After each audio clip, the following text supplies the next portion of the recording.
अभी अंधविश्वास और पाखंड के अंदर उलझा हुआ हमारा जो मनुस्मृति के मुताबिक जो संविधान चल रहा, जो लोगों ने थोप रखा है, वो हमारी बैकवर्ड महिलाओं के ऊपर ज्यादा असर उसका है। जबकि बहुत सारी अभी महिलाएं तो ऐसी समाज में निचले तबके में भी हैं, लेकिन आहिस्ता आहिस्ता जागृति बढ़ रही है। और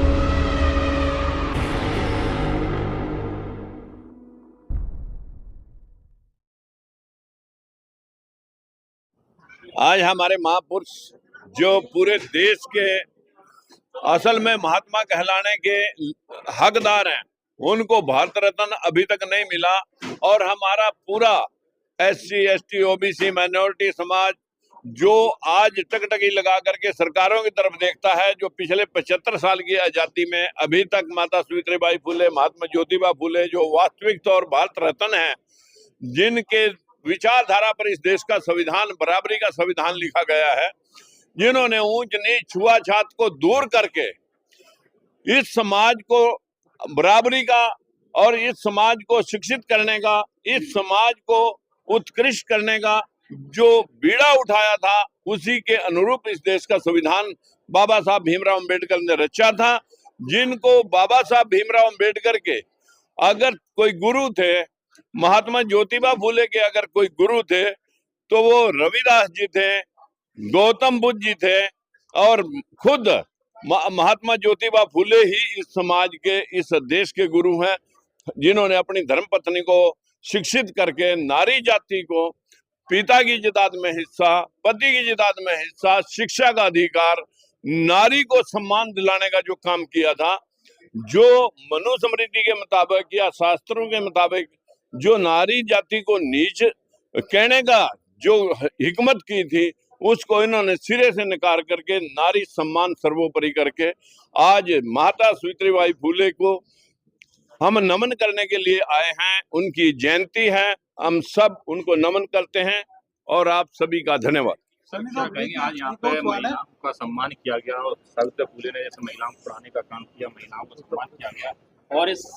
जो भवन का नाम है वो भी सावित्री फुले ट्रस्ट। ये महात्मा ज्योतिबा फुले ट्रस्ट के प्रांगण में जो आज सभी महिलाओं को, सभी शिक्षिकाओं को आज यहाँ पर सम्मानित किया गया है, उसका मूल उद्देश्य ये था कि हमारे देश की अगर प्रथम महिला शिक्षिका कोई है, वो माता सावित्रीबाई फुले थी, जिन्होंने इस देश की नारी शक्ति को उभारने के लिए अपना सर्वस्व जीवन लगाया। ये जो भवन का निर्माण किया जा रहा है, वो इंटरनेशनल के तौर पे देखा जाए, ये वाकई ये सारा भवन अब नॉट इन ओनली दिल्ली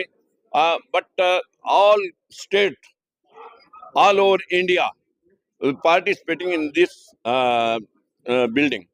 क्या संदेश देना चाहेंगे आज सावित्री फुले के जन्म दिवस पे महिलाओं को, देश के युवाओं? मैं सिर्फ सभी भाइयों को आपके चैनल के माध्यम से विनती करना चाहूंगा कि आप तर्कवादी बनो, शिक्षित बनो, और इस देश में माता सावित्रीबाई फुले, महात्मा ज्योतिबा फुले, भीमराव अंबेडकर के रचित संविधान के अनुरूप ये देश चले, सबके अधिकार सबको मिले, इसके लिए आप सब प्रयास करें और अपने हक और अधिकार के लिए लड़ना सीखें। सर, एक सवाल है मेरा चलते चलते। आपने अभी कहा कि जो सावित्रीबाई फुले जी को तमाम लोग महिलाएं पूज रही हैं, लेकिन देखा जाए SC ST OBC की जो महिलाएं वही पूज रही हैं, अन्य समाज की जो महिलाएं वो तो आपने बहुत अच्छा सवाल किया, क्योंकि अभी अंधविश्वास और पाखंड के अंदर उलझा हुआ हमारा जो मनुस्मृति के मुताबिक जो संविधान चल रहा, जो लोगों ने थोप रखा है, वो हमारी बैकवर्ड महिलाओं के ऊपर ज्यादा असर उसका है। जबकि बहुत सारी अभी महिलाएं तो ऐसी समाज में निचले तबके में भी हैं, लेकिन आहिस्ता आहिस्ता जागृति बढ़ रही है। और मेरी सभी से प्रार्थना है कि आप माता सावित्रीबाई फुले को अगर श्रद्धांजलि देना के पक्षधर हैं, तो आज उनकी तर्कवादी विचारधारा के ऊपर अपना जीवन सबके हक अधिकार के लिए लड़ना शुरू करें।